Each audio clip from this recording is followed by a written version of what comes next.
So both the governing Jamaica Labour Party and the opposition People's National Party claimed victory in the first round of what I'll call the Portmore parish case. So who won and what happens now? Thank you so much for joining me. I'm Dion Jackson Miller. Time for tea.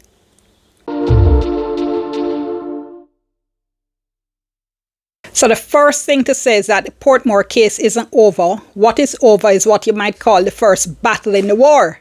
So who won that first battle? Before I go into details, I have to tell you, I think both sides went overboard in claiming victory and celebrating that they won, and I'll tell you why I said that in a little bit. In the first video I did on the Portmore case, I said I thought the opposition needed to stop the protesting, come out of the street with the placard them, and go courts. I have to acknowledge that they did that. For background here, the government passed an act called the Counties and Parishes Amendment Act 2025, and that act is supposed to make Portmore Jamaica's 15th parish. The opposition PNP took issue with this. They said the government was going ahead without proper consultation. They also said there was gerrymandering going around, meaning they were alleging that the government was trying to move around divisions and communities based on whether they supported the JLP or PNP to try to give the JLP an advantage at the polls. So the House of Representatives passed the bill on February 11, 2025, and it was passed in the Senate on February 28, 2025. Now, news came after the passage in the House of Representatives that the Electoral Commission of Jamaica had raised concern, had written to the Parliament and raised concerns about the bill, saying that the Portmore parish boundaries could negatively affect the boundaries of a constituency. Now, that's because the Constitution says the boundary of a constituency shall not cross the boundary of a parish. In other words, constituency A has to be entirely within a parish. You can't have a constituency where half of it in a Westmoreland and half of it in a Hanover. So constituency boundaries are changed by Parliament, and there's a process for that. So the PNP went to court to ask for an interim injunction to stop the government from bringing the law into effect. That's the law that would make Portmore a parish. The opposition said making Portmore a parish would cause the boundaries of a constituency to cross the boundaries of a parish. We just spoke about that.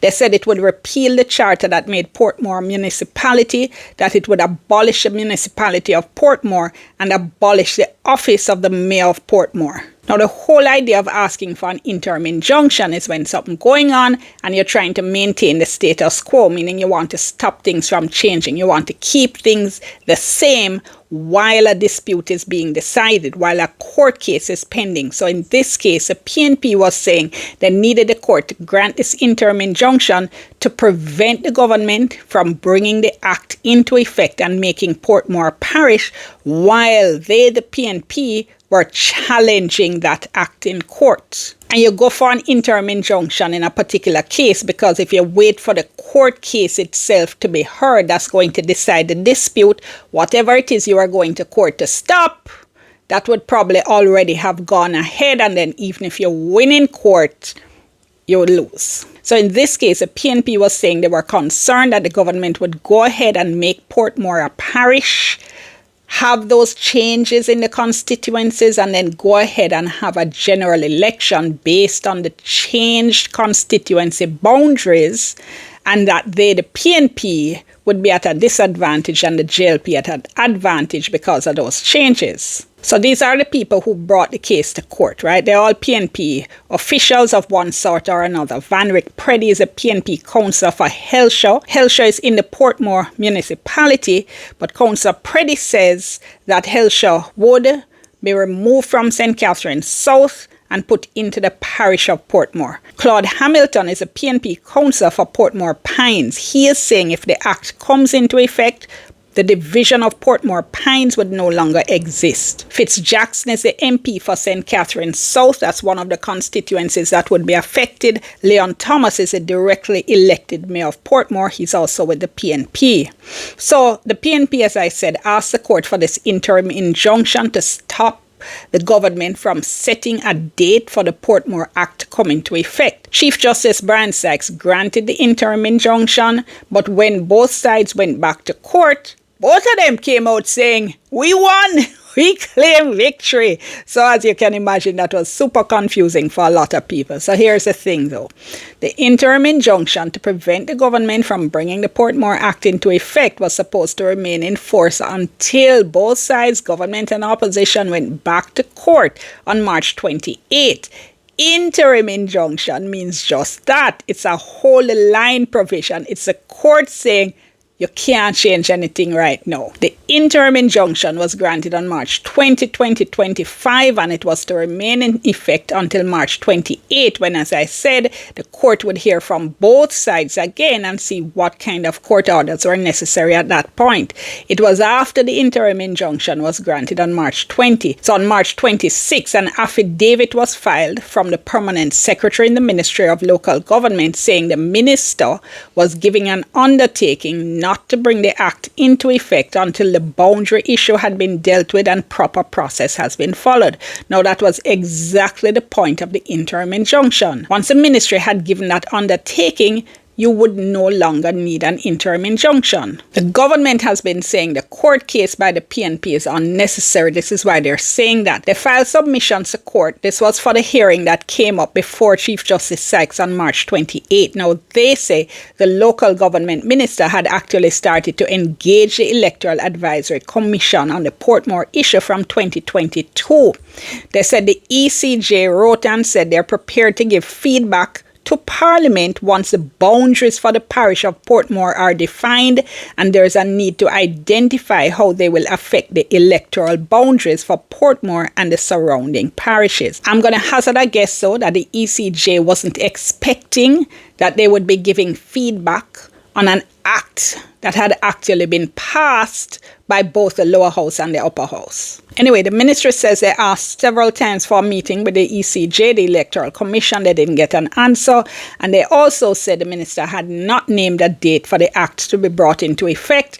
And it was clear that the minister hadn't intended to make Portmore a parish until the legal issues had been dealt with. And they're saying this because they said the records show that he complied with the recommendations of the Joint Select Committee of Parliament that looked at the Portmore parish issue, and also that he had been engaging with the Electoral Commission. Let me just pause a minute here to say that in my previous video, I said I didn't think the level of consultation in the case was nearly enough. Let me just say that according to the court documents, JLP MP Robert Miller, who represents St. Catherine South East, saying he had 23 meetings with constituents on the Portmore issue. Alanda Terrelong, the JLP MP for St. Catherine East Central, also spoke about community meetings. So I'm putting that out there for the record. I still think there were consultations that needed to happen. As I said, when you look at the representations made to the Joint Select Committee of Parliament, there were hardly any community groups that responded, and I don't think enough was done. So as I said, both sides claimed victory after the March 28 hearing, right? The PNP said that the outcome was a clear vindication of the PNP's position. They said the court has affirmed what they have consistently maintained, that the government was attempting to move forward in blatant breach of the constitutional process. The court affirmed no such thing. The interim injunction wasn't necessary anymore because government had given an undertaking not to bring the act into effect. The PNP is suggesting here that the court was agreeing that the government was acting unconstitutionally. The court never said nothing like that, never made any such conclusion. Those are decisions that would come at a later date after arguments on the constitutionality of the act have been made at trial. We're not there yet. This is a preliminary stage. Now, the JLP MP Alanda Terrelong said the court ruling was a win for the people of Portmore and the government of Jamaica. He said the court action brought by the opposition was a premature and desperate political move to disrupt Portmore becoming the 15th parish. He said after hearing arguments from both the opposition and government, Chief Justice Brian Sykes ruled against the application for an injunction and accepted the government's position that the act making Portmore the 15th parish would only come into operation after completion of the procedure outlined in the Constitution. Now, this is also misleading. The judge accepted the undertaking given by the government side that they will not bring the act into effect. The JLP is suggesting here that the court has decided that the PNP was wrong to bring the case, and that's not what this is. All right, so in very simple language, let me summarize. All right, so the PNP said, hey, we're worried the government is going to go ahead with this law and make Portmore Parish, even though there are constituency boundary issues where we have to deal with. Can we have an interim injunction to make sure that doesn't happen? The interim injunction was granted by the court. The government then said to the court, look, we're not going to do this. We're not going to make Portmore a parish until everything that needs to happen has happened. So you never need no more interim injunction. And the court made an order based on the government's promise. So was the PNP's action premature or unnecessary? I don't think it was. I hear from the government side there was never any intention to bring the act into effect without all the groundwork being done. And the leader of government business in the Senate, Senator Kamina Johnson-Smith, did say during debate on the bill that the Parliament will declare the parish and then the boundaries will be sorted using the normal mechanisms of the ECJ. I still say this doesn't make no sense. The Portmore Act should be the final step in the process. Why on earth would you pass an act making Portmore a parish when there's still so much groundwork that needs to be done? The whole heap of rhetoric we're hearing, all the wonderful things that would happen when Portmore becomes a parish, and the actions in pushing the bill through Parliament suggested that there was cause for concern. And I want to say one more time, I don't have any strong feelings, yes or no, about Portmore becoming a parish. My concern is and has always been the process, and I think there are problems with the process. The PNP is saying they didn't get an answer to their letter, raising concerns about the issue. Raise concerns. News about the Electoral Commission writing to the Parliament about the consequences of bringing the act into effect. That also raised concerns. Then there were the comments of JLP MPs that also again raised more concerns as to the political motivation behind what was happening. At the very least, there were mixed messages out there. What needed to happen if the government actually wanted to say to the country, and I said to the country, not to the opposition. The two of love go on like say on a one day in a country, PNP and JLP, and forget how many people support. No, right?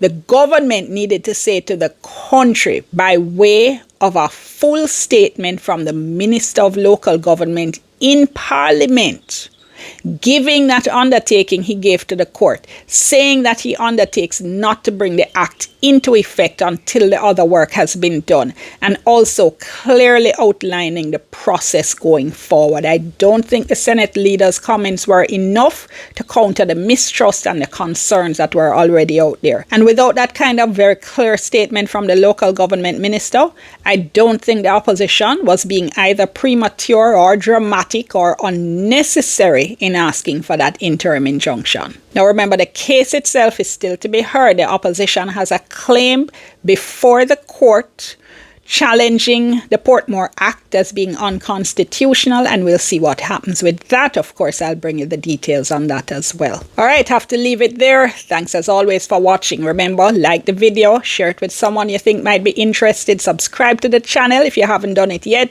and press that notification button so you know every time I drop a new video. All right, I'm Dion. Thanks again for watching. Come back to my tea.